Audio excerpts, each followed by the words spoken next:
महाराज जी के चरणों में कोटि कोटि प्रणाम।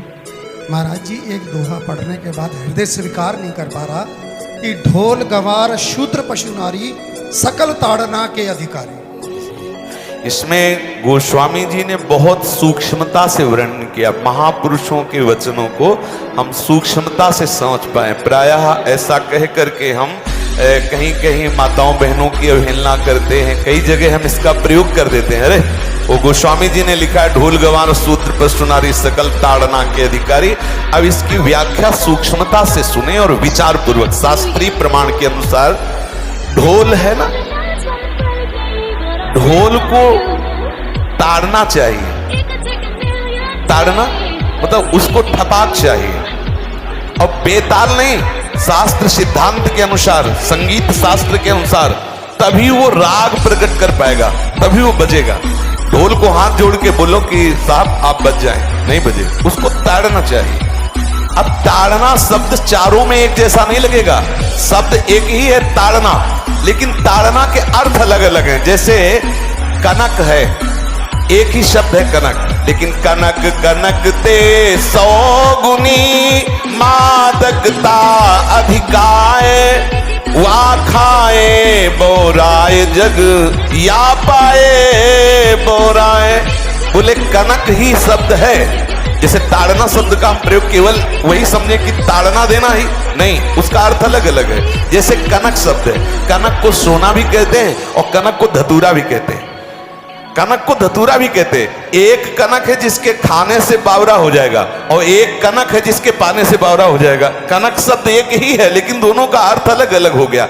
ऐसे ही ढोल में ताड़न का तात्पर्य है उसको पीटना, लेकिन वो शास्त्रीय संगीत के आधार पर उसको ताल देना। ताल देने से ही वो राग प्रकट करता है, आनंद की उमगन करता है, ना कि प्रार्थना करने से। समझ रहे? अच्छा, गंवार, गंवार कहते हैं विवेकहीन पुरुष को। विवेकहीन पुरुष को कोई कार्य दे दो और उस पर दृष्टि न रखो तो कार्य नष्ट हो जाए। वहां ताड़ने का तात्पर्य उसको पीटना नहीं है, उस अविवेकी गंवार पर दृष्टि रखो। जो आपने कार्य सौंपा है, जो भी कार्य उसका है, उस अविवेकी पर दृष्टि रखना ताड़ना हुआ। उस पर दृष्टि रखो, क्योंकि वो अविवेकी है, गंवार है, वो कार्य प्रणाली ठीक जानता नहीं। आप जहां त्रुटि होता संभाल लेना तो वो संभल जाए, क्योंकि वो गंवार है। और शूद्र, शूद्र का तात्पर्य होता है शूद्र। वैसे जो वर्ण व्यवस्था में शूद्र का प्रादुर्भाव सबसे श्रेष्ठ जगह से प्रादुर्भाव है। वर्णन आता है ब्राह्मणोष मुखमाशीत बाहु राजन्यः कृतः उरुददस जत वैश्या पदभ्याग्म्यं शूद्रो जायत। भगवान के श्री चरणों की ही वंदना होती है। प्रायः आपने देखा सबके श्री चरणों की, और शूद्रों का प्रादुर्भाव श्री चरणों से हुआ है। कोई ऐसा न समझे कि शूद्र का मतलब निकृष्ट होता है। यहाँ शूद्र का तात्पर्य जब से किसी से कहते हैं कि शूद्रवत आचरण करता है, मतलब शास्त्र विरुद्ध सदाचार के विरुद्ध आचरण करना शूद्रवत आचरण की तरफ संबोधन किया जाता है। यहाँ कहा गया कि शास्त्र की सम्मति, शास्त्र के शासन के अनुसार आचरण हो, सदाचार परायण हो। शास्त्र जिसके लिए जो विधान करता है, शास्त्र शासन स्वीकार करना, यहाँ शूद्र के ताड़न की बात कहेंगे। यहाँ शूद्र ताड़न का तात्पर्य डंडे से प्रहार करना नहीं, समझना। और जो चौथा कहा गया नारी, अगर स्त्री को हम ये कहें कि ताड़न से ही वो केवल काबू में रहती है, तो राष्ट्र में अपने प्रसिद्ध लक्ष्मीबाई जैसी कोई सामर्थ्यशाली वीरांगना, कोई वीरों सामने बड़े बड़े वीरों के दांत खट्टे कर दे, ऐसी बहादुर सिंघनी हुई, अंग्रेजों के दांत खट्टे कर दिए। अगर कोई समझे कि नारी केवल ताड़ने के लिए है तो उसकी मूर्खता है। पुरुष और नारी का समान प्रादुर्भाव हुआ है। भगवान ब्रह्मा के श्री अंग से दाहिनी तरफ से महाराज मनु और बाईं तरफ से उनकी पत्नी उनका प्रादुर्भाव हुआ शतरूपा। शतरूपा, अब आप बोलो एक ही शक्ति के दो भाग हो गए, एक पुरुष रूप धारण कर लिया, एक नारी रूप धारण कर लिया। अब यहाँ विचार जो है कि उस नारी के ऊपर ताड़न शब्द का क्या प्रयोग है। जैसे आप मार्ग में चले जा रहे हैं और आपने दृष्टि चूक कर दी और नारी आपकी स्त्री पीछे चल रही, तो कोई हमला कर सकता है, क्योंकि वो रत्न है। 14 रत्नों में एक रत्न स्त्री रत्न भी है। स्त्री को रत्न कहा गया है। भगवान श्री राम जब वनवास में जा रहे हैं तो सिया जी को आगे नाव में जब चढ़ाना होता तो पहले सिया जी को चढ़ा, सीए चढ़ाई चढ़े रघुराई, पहले आगे। दृष्टि रखो, दृष्टि चूक गई तो रत्न है। यहां दृष्टि रखना, शासन मतलब उसको पिटाई करना नहीं कि जैसे ढोल को पीटा जाता है ऐसे स्त्री को पीटा जाए, शूद्र को पीटा जाए तो गंवार को, ये व्याख्या नहीं है, ये मूर्खता है, इसे व्याख्या नहीं कहते। जैसे कनक शब्द के कई अर्थ होते हैं, ऐसे ही ताड़न शब्द का यहाँ अलग अलग प्रयोग है। स्त्री के ऊपर दृष्टि रखो। किस भाव की दृष्टि रखे? क्योंकि वो हमारे यहाँ रत्न की तरह है, कहीं कोई ऐसा ना हो कि कुदृष्टि वाला कोई उस पर हमला कर दे।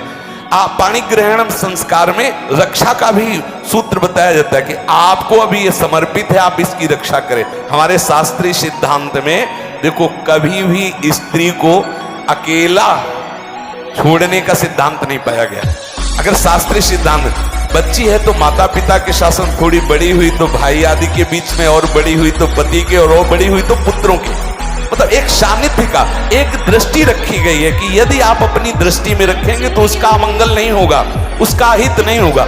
ये जो जैसे मानो कोई सी स्त्री को अकेला कोई पा गया और कुमार्गगामी वृत्ति वाला हुआ, तो आज जो घटनाएं सुनने को मिलती हैं, अगर हमारी दृष्टि हो उस पर तो ऐसा नहीं हो सकता। और दूसरी बात यह है कि स्त्री को बुद्धि स्वरूपा भी माना गया। भगवान से भीष्म जी कहते हैं, मैंने अपनी कुंवारी कन्या बुद्धि को, हमारी कुंवारी कन्या है बुद्धि, सदैव सुरक्षित रखा है, आज आपके चरणों में समर्पित करते हैं। तो शास्त्र शासन के द्वारा बुद्धि को सदैव अपने अधीन रखो, कहीं बुद्धि कुमार्गगामी ना हो जाए। यहाँ स्त्री के ताड़न का केवल एक सूत्र है कि आप उस पर दृष्टि बनाए रखें, कहीं स्त्री रत्न कहीं अपवित्र ना हो जाए, कहीं दूसरे का किसी तरह से कुमार्गगामी लोगों का ऐसा कोई बर्ताव ना हो जाए, इसलिए सावधान। वहां उसको पीटने का शब्द नहीं है कि ढोल गवार शूद्र परशु नारी सकल ताड़ना के अधिकारी। ताड़ना का तात्पर्य वहां पीटना नहीं तो विद्वता में देखो तो एक से एक, साधुता में देखो तो एक से एक, वीरांगना देखो एक से एक, ऐसा नहीं कह सकते, क्योंकि जो सामर्थ्य पुरुष में वही सामर्थ्य भगवान ने स्त्री में भी दी,